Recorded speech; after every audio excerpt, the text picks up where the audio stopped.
Entraron unos platos. Ahí estoy grabando, Francisco. Gracias. Ya, bueno, vamos a dar inicio entonces a la defensa de Andrés Navarro Casamayor, ¿cierto? Este es su examen de magíster en Ciencias de la Ingeniería. Entiendo también que él está optando, ¿cierto?, al título de ingeniero civil eléctrico en este caso.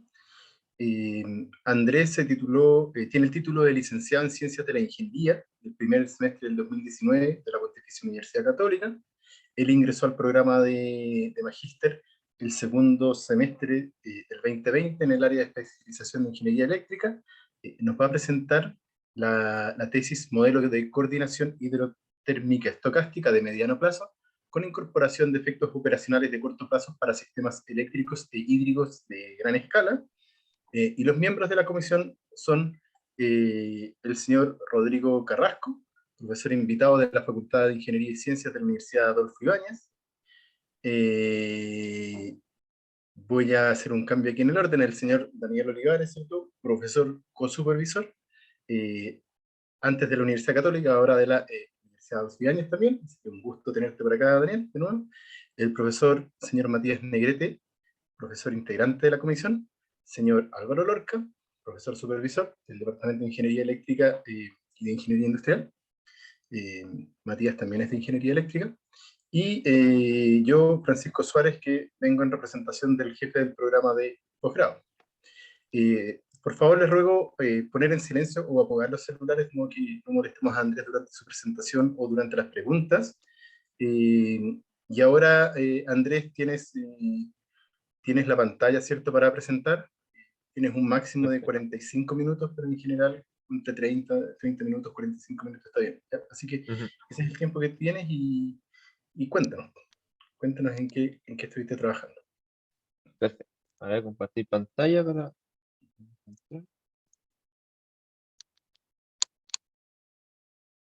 Ahí. ¿Me pueden confirmar si se ve? Se ve bien, se ve bien. Quizás Está puedes súper. hacer pantalla Sí, completa, voy. pero se ve bien. Sí.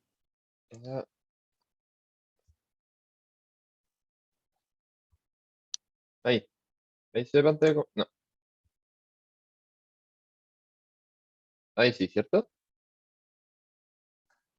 Y vemos igual que antes, pero se ve bien en realidad, Andrés, así que dale nomás. ¿Se ve igual que antes?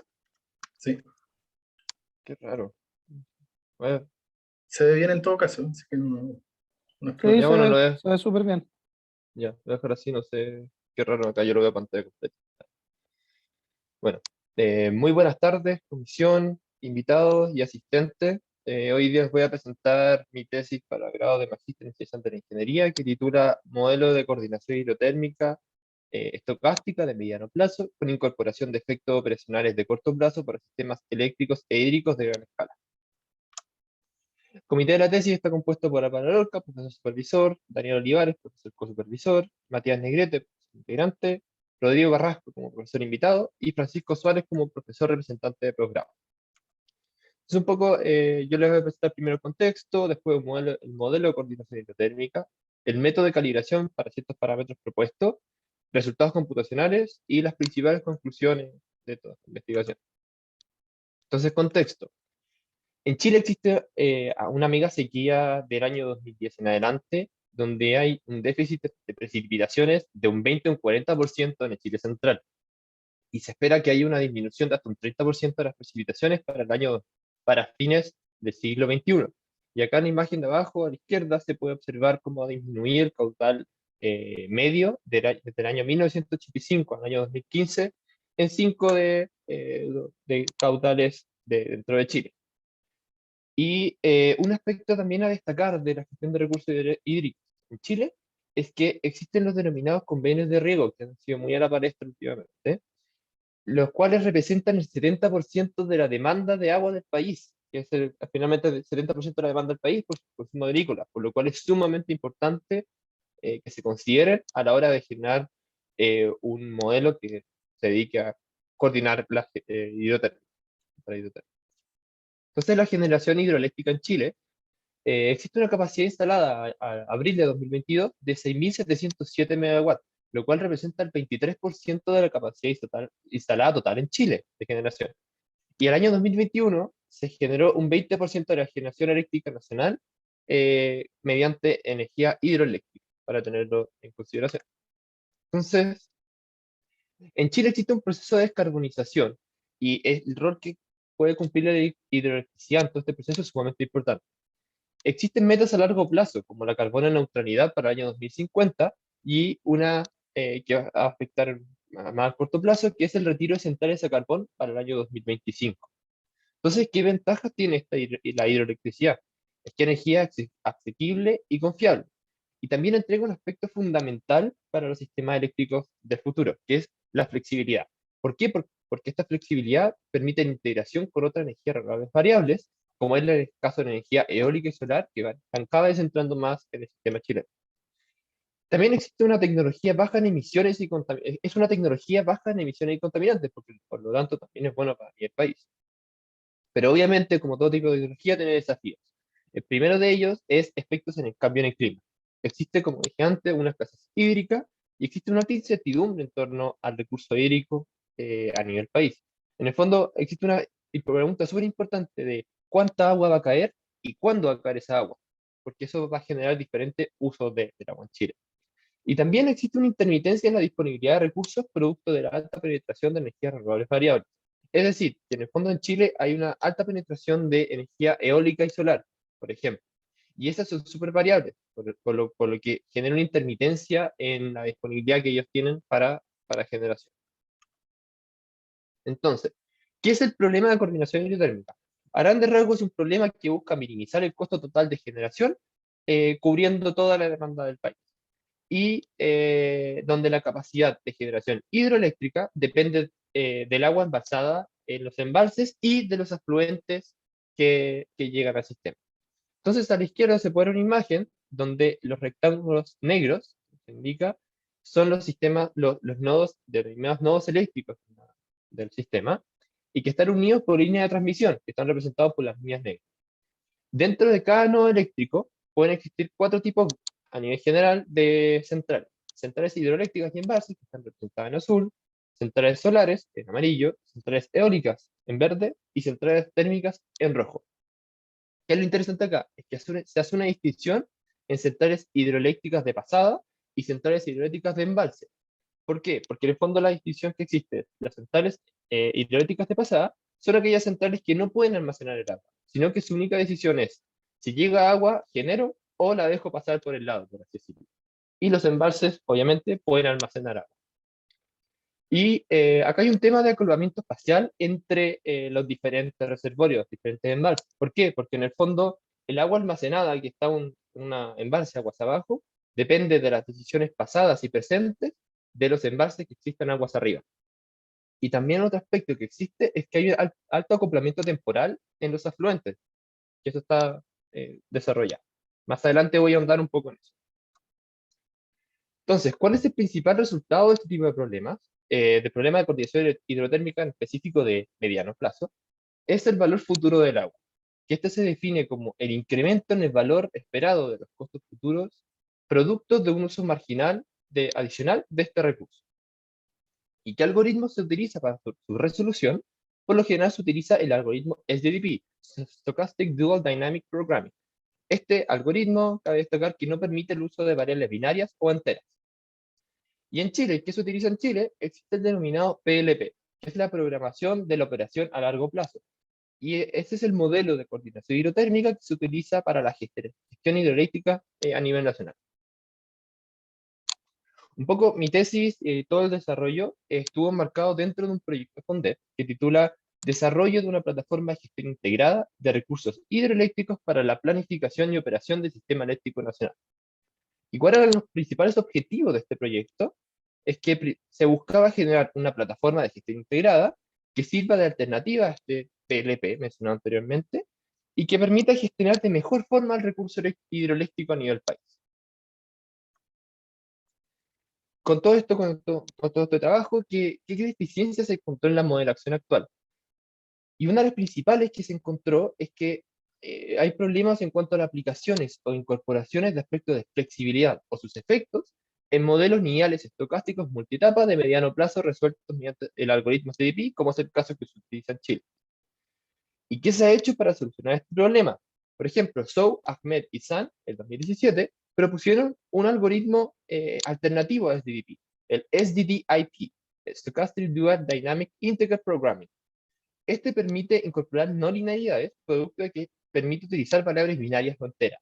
Pero su mayor defecto es que la complejidad computacional es muy alta para modelos de gran escala, por lo que no se pueden resolver modelos muy grandes con este algoritmo. Por otro lado, Sullivan, 2013, propuso la incorporación del denominado Flexibility Requirement. Este plantea que cierta porción de la demanda debe ser satisfecha mediante generación flexible. Pero el problema que tenía esta investigación, esta aplicación, este desarrollo, es que sus mayores aplicaciones fueron realizadas en modelos de planificación energética de mediano plazo, no de mediano plazo como en mi caso, donde el enfoque y efectos deseados son diferentes a los de un modelo de mediano plazo. Entonces, resumiendo con todo esto, ¿cuáles son las contribuciones de mi investigación? Primero, es un modelo de optimización estocástica de mediano plazo para problemas de coordinación hidrotérmica que incorpora aspectos fundamentales para una integración de centrales renovables variables y que logra capturar los principales efectos de las no complejidades del problema. Una metodología de calibración de los principales parámetros que logran incorporar los principales efectos de las no convexidades del sistema.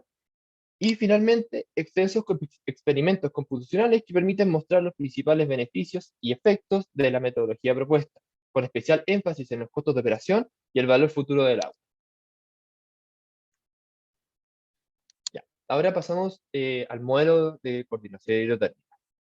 Para tener un poco en contexto, estos, por ejemplo, son dos extractos de las cuencas que hay en Chile. Al lado izquierdo se puede ver un extracto de la cuenca del Laja, donde se pueden ver embalses, centrales de generación y canales que conectan los diferentes nodos. Y a la derecha lo mismo, pero en el caso de la cuenca del Maule.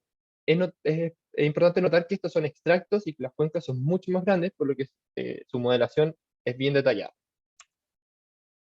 Entonces, para todo este desarrollo se utilizó un modelo base, el cual sirvió como base de las comparaciones. Que este modelo base busca minimizar el costo operacional esperado y modela la dinámica de los embalses, el balance en los flujos de nodos de paso, que en el fondo son los nodos hídricos, que ya sea que pueden generar o simplemente transportar agua, un balance de energía que se debe cumplir la demanda, la generación y la demanda, ecuaciones de flujo de C, cotas de las variables, condiciones de término de los embalses, porque estos modelos son típicamente entre 1 año y medio y 2, entonces se debe definir un nivel mínimo al final de ese tiempo, porque si no los embalses se secan, y la incertidumbre se modela con afluentes históricos, que un poquito más adelante voy a ahondar un poco en esto, y se modela la naturaleza de las variables de decisión. Acá me gustaría destacar que en este modelo base, la modelación temporal utilizada fue por un esquema de bloques de demanda.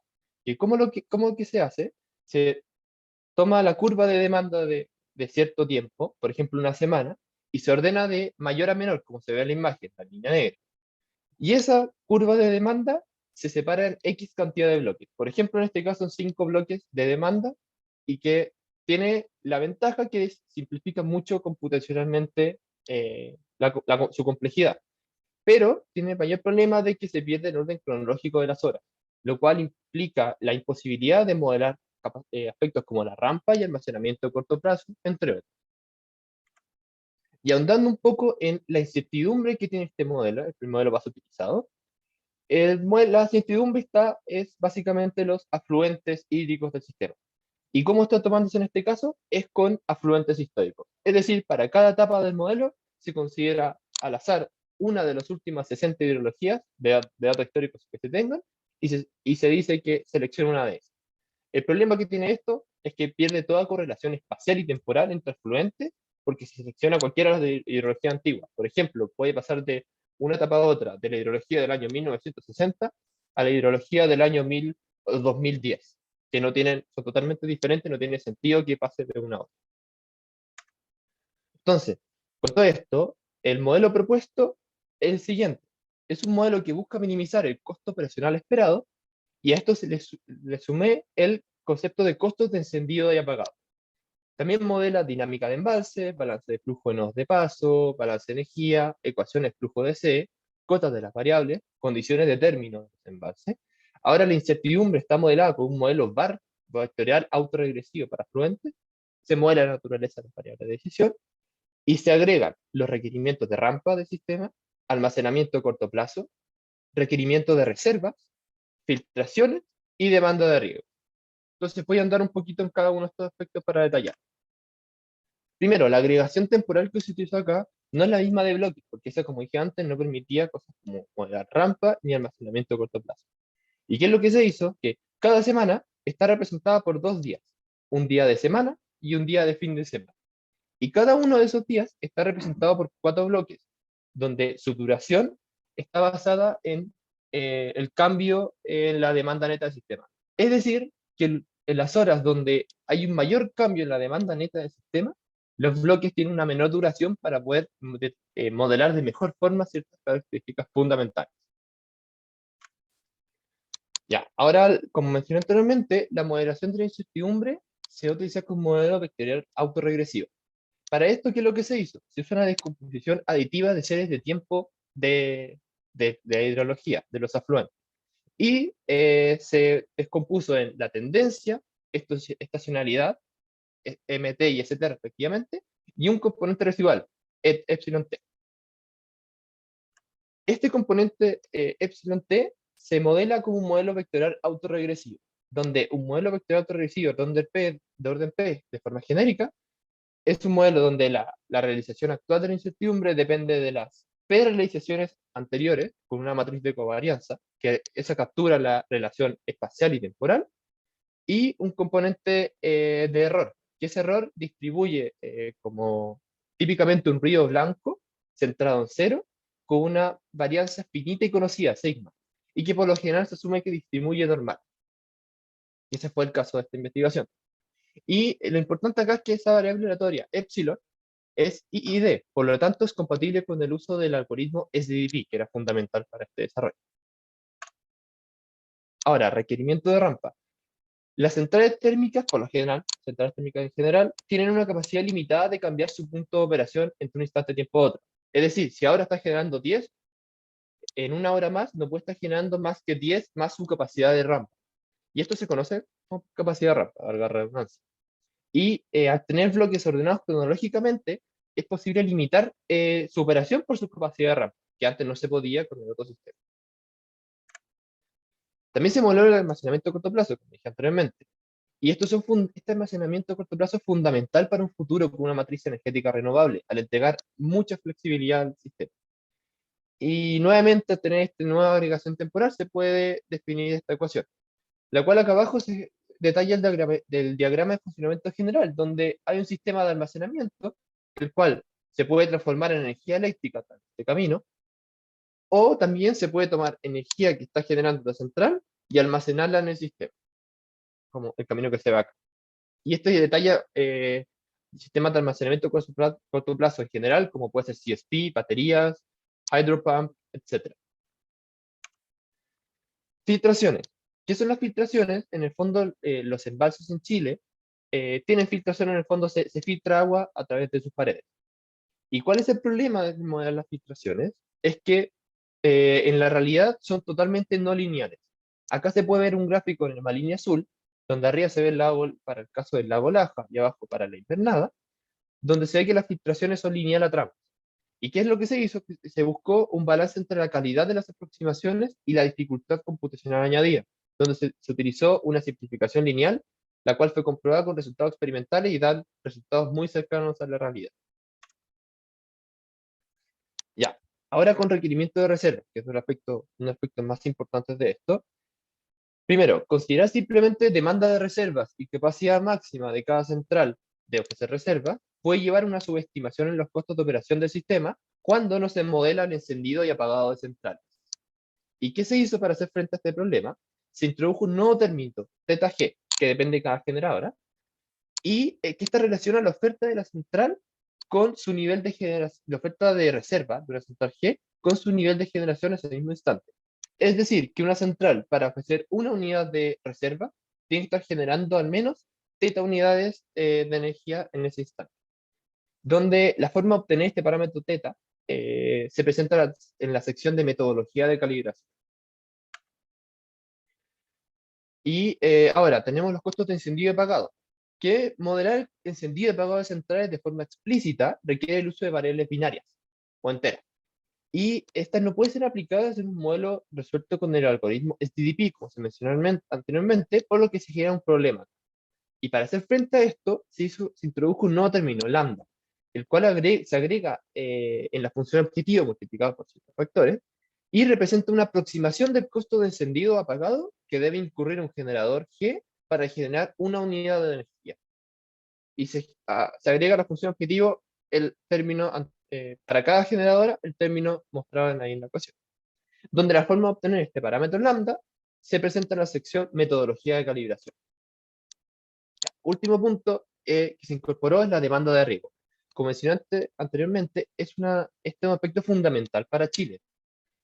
¿Por qué? Porque representa un 70% del consumo de agua a nivel nacional. Y en Chile hay dos grandes cuencas que tienen demandas de riego. La cuenca del Laja y la cuenca del Maule. Ya, bajo la normativa vigente, la demanda de riego, o convenios de riego, tienen prioridad por sobre la generación hidroeléctrica, por lo que se debe satisfacer siempre estas demandas y sobre ello se pueden tomar decisiones de uso de agua. Es decir, sobre eso se puede decidir utilizar agua hoy día o guardarla para mañana. Y el esquema funcionante general es que a lo largo de un año existe un presupuesto de volumen de agua que se puede extraer del embalse principal de su respectiva cuenca, ya sea destinado para riego o para generar. Y el problema que existe es que para definir ese presupuesto se aplican una serie de reglas en el día que se llama inicio de temporada que permiten definir esta disponibilidad de recursos para el año siguiente. Es decir, por ejemplo, el 1 de marzo se ve el nivel del embalse, a partir de ello se generan ciertas operaciones, ciertas reglas, y a partir de eso se obtiene un presupuesto para que se pueda utilizar desde ese 1 de marzo hasta el siguiente 1 de marzo.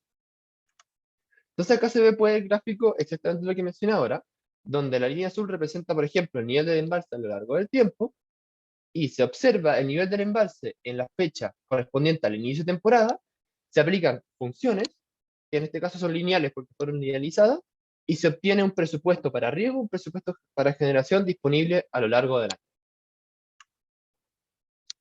¿Y qué elementos fueron modelados en esta demanda de riego? Porque es un aspecto importante y sumamente grande dentro del modelo.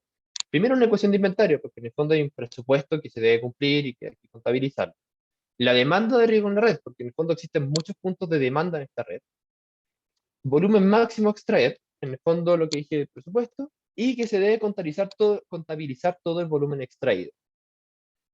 Acá se puede ver que en el fondo estas reglas que yo mencioné anteriormente serían, por ejemplo, la línea naranja y la línea azul, que son lineales a tramos, los cuales no se pueden modelar de forma explícita, son no convexas, no se pueden modelar de forma explícita en STP, por lo que se utilizaron aproximaciones lineales como la curva verde, o sea, la línea verde y la línea roja. Finalmente, para detallar un pequeño punto, es que ambas cuencas tienen una naturaleza levemente diferente, por lo que su modelación es un poco distinta. Y pese a ello, esta estructura básica es aplicable a. Entonces, eso es en cuanto al modelo de coordinación hidrotérmica. Ahora, el método de calibración. El método de calibración como mencioné anteriormente, de teta y de lambda. Y que estos parámetros, teta y lambda, son los que relacionan los efectos de las no linealidades del modelo de unit commitment de corto plazo, con granularidad horaria, con el modelo de mediano plazo propuesto. Este modelo de unit commitment de corto plazo recibe como parámetro de entrada el valor de agua obtenido con este modelo de mediano plazo y se extraen, ¿qué cosas? Los costos de operación no relacionados con la red hídrica, denominados COU, el costo encendido y apagado centrales, CUC, la generación, P, y las reservas, R, ofrecidas por cada central. Luego, θ se define como la proporción entre la generación y las reservas ofrecidas por las centrales. Se genera este cálculo a posteriori de obtener los resultados del modelo de corto plazo. Luego, lambda, de forma análoga, se define como la proporción que representa los costos de encendido y apagado sobre los costos de generación de cada central. Entonces, este proceso se realiza de forma iterativa, porque en el fondo se resuelve el modelo a mediano plazo, se obtienen los costos del agua, con esto se resuelve el modelo de unit commitment, se modifican los valores de lambda y teta, y si se cumple un criterio de convergencia, o se llega a un máximo número de iteraciones, se corta el algoritmo. Acá está el detalle que acabo de decir del algoritmo, donde estos valores lambda y teta se inician en cierto valor inicial, que se puede definir de muchas formas, donde en una cantidad máxima de iteraciones se obtienen los resultados del modelo de mediano plazo propuesto. A partir de ese valor de agua se obtienen los valores del modelo de corto plazo. Luego, si es que la aproximación de los costos de operación del modelo de mediano plazo comparado con el de corto plazo son lo suficientemente buenas, un epsilon, se determina el algoritmo. Si es que no, se aplica las condiciones que nombré anteriormente para definir el nuevo valor de lambda y un nuevo valor de teta. Es importante destacar que este valor de lambda y de teta son no decrecientes, es decir, entre una iteración y la otra nunca van a disminuir. Entonces, resultados computacionales de todo este desarrollo. Primero, un poco datos, software y hardware utilizado. Se utilizó el paquete sdp.jl en el lenguaje Julia bajo un entorno de emulación YAML. Y cada subproblema de SDP fue resuelto en Gurobi 9.5 en un servidor con un procesador Intel Xeon 2630 y 64 GB de RAM. Y acá está el resumen de la representación hidroeléctrica utilizada, donde se puede notar que hay 821 generadores eléctricos, 209 nodos hídricos, 141 conexiones hídricas, 228 barras, se modelaron 44 etapas a lo largo del tiempo, es decir, un sistema bastante grande. Entonces, primero, una comparación con el modelo base utilizado, modelo base contra el modelo propuesto. Con respecto al modelo base, se obtuvo que la diferencia entre el costo de operación obtenido con ese modelo base y el costo con el modelo de Unit Commitment fue de un 9,3%. Es decir, el modelo base subestima los costos reales. Luego, la diferencia entre el costo de operación con el modelo propuesto y el costo obtenido por el Unit Commitment inicia en un 10,9%, pero finaliza en un 0,1% a medida que se va calibrando el modelo. Es decir, el modelo propuesto tiene una diferencia comparado con el modelo de Unit Commitment de solo un 0,1% frente al 9,3% que tiene el modelo base, lo cual representa una mejoría notable en este sentido. Entonces, como en esta línea, el modelo propuesto presenta, tanto para el envase Maule y el envase Laja, que son los dos gráficos que se presentan, un mayor nivel de agua almacenada para la misma trayectoria hidrológica, es decir, para la misma realización de la incertidumbre. En el modelo propuesto serían las líneas azules, que siempre están arriba, si se puede notar, y el modelo base sería el modelo naranjo, que siempre están abajo de la línea azul, se puede notar. ¿Y qué permite esto? ¿Qué ventaja tiene? Es que el sistema permite que el sistema pueda estar más preparado frente a un futuro de escasez hídrica, puesto que habrá una mayor disponibilidad del recurso hídrico. Y también esto se ve reflejado en un mayor valor del agua, que es el principal resultado de un modelo de mediano plazo, donde el promedio, el modelo propuesto obtiene valores un 34% más altos que el modelo base. Impacto de la reserva y costo de encendido y apagado. Acá definimos una pequeña variación del modelo propuesto denominado modelo propuesto simplificado, que es exactamente el mismo modelo propuesto, pero sin requerimientos de reserva ni costo de encendido y apagado. Es decir, sin los parámetros, las restricciones que tiene el parámetro teta y lambda propuesto. Con este modelo propuesto simplificado, se obtuvo una diferencia entre el costo de operación y el costo obtenido con el modelo de corto plazo, de Unit Commitment, de un 3,7%. Acá es posible notar que al considerar los requerimientos de reserva y costos de encendido apagado, se obtiene una aproximación más cercana de los costos de operación comparado con el modelo de Unit Commitment. Pero acá siempre hay que tener un ojo, ¿no? Hay que tener un detalle acá, que en el fondo este modelo propuesto simplificado, si uno lo compara con el modelo propuesto sin calibrar, es mejor. Pero con el modelo propuesto ya calibrado, es mejor el modelo propuesto calibrado. Y esta diferencia de la aproximación en los costos de operación se reflejaba con un aumento del valor del agua de hasta un 757% en comparación al modelo base. Y es posible notar que hay un gran cambio en el valor del agua en el envase Maule, como se ve en el gráfico a la derecha, esta caída de acá, en el fondo, en la etapa número 8. ¿Y por qué sucede esto? Es porque esa fecha es el inicio de temporada, en la que mencioné anteriormente, y ese cambia totalmente las reglas para el año siguiente. Es decir, en el fondo es un salto discreto de las reglas de operación para, en este caso, de la cuenca Maule. Y ahora, rendimiento y eficiencia computacional. Definiendo un lambda 0, teta 0, k y epsilon definido ahí, se requieren de 3 iteraciones del algoritmo de calibración propuesto para converger. Cada una de estas iteraciones, el tiempo de cómputo promedio es de 165 minutos, requiriendo así de 495 minutos en las 3 resoluciones del modelo de largo plazo, de mediano plazo, perdón. A este tiempo se le deben sumar 25 minutos de cómputo de los 2 modelos de Unit resueltos, por lo que se requiere un total de 545 minutos para todo el proceso de calibración del modelo propuesto, es decir, cerca de 10 horas. Sin embargo, dado que el proceso de calibración no debe ser realizado de forma semanal, solo se debe contabilizar para uso de fondo de día a día el tiempo requerido para la última iteración, es decir, 170 minutos, porque finalmente solo se necesita ejecutar una vez a la semana, una vez al día, el modelo de mediano plazo que tarda 170 minutos en resolverse. Y acá se puede comparar la diferencia de tiempos en el modelo base, modelo propuesto simplificado y modelo propuesto. Ahora, el modelo propuesto logra principales resultados de este experimento. Primero, el modelo propuesto logra reducir la brecha comparada con el modelo base utilizado entre el costo de operación esperado por este modelo lineales y el costo de operación real obtenido a partir de un modelo de Unit Commitment con detalle horario, desde un 9.3 a un 0.1%. Esta reducción se traduce en una mayor valorización del agua en la red hídrica modelada, aumentando entre un 1 y un 658% para los principales embalses del sistema.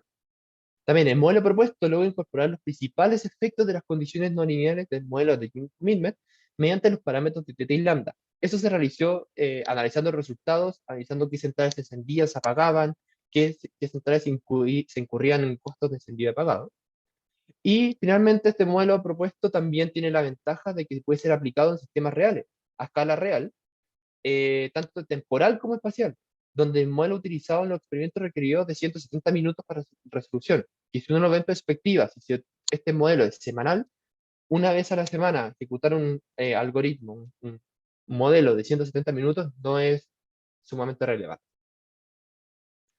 Entonces, conclusiones de todo ese trabajo y de toda la investigación y trabajo futuro a nivel más general, es que la coordinación hidrotérmica, primero, es un problema sumamente complejo, pero, a su vez, es muy relevante para el futuro de cualquier país. Que este trabajo realizado podría ser un gran aporte al país, puesto que permite tener un sistema mejor preparado, tener mejor preparado el sistema eléctrico frente a la sequía que existe actualmente y que se espera de cara al futuro. También el proceso de investigación es un trabajo arduo que requiere mucho esfuerzo y dedicación para poder sacar adelante. Y como trabajo futuro, hay 2 aspectos que se podían desarrollar, que hemos conversado. Primero es incorporar otros tipos de incertidumbre, como la proveniente de fuentes renovables de energía renovable variable. Y segundo es mejorar la eficiencia computacional del modelo propuesto, aplicando técnicas como análisis de componentes principales a los afluentes hídricos, lo cual debería permitir disminuir la complejidad computacional de los modelos. Por último, me gustaría destacar que el paper, como fue mencionado, me envió un correo a la comisión, fue recepcionado por la revista EJOR el día 8 de mayo de 2022, y acá hay una captura de pantalla de la portada para constatar. Muchas gracias.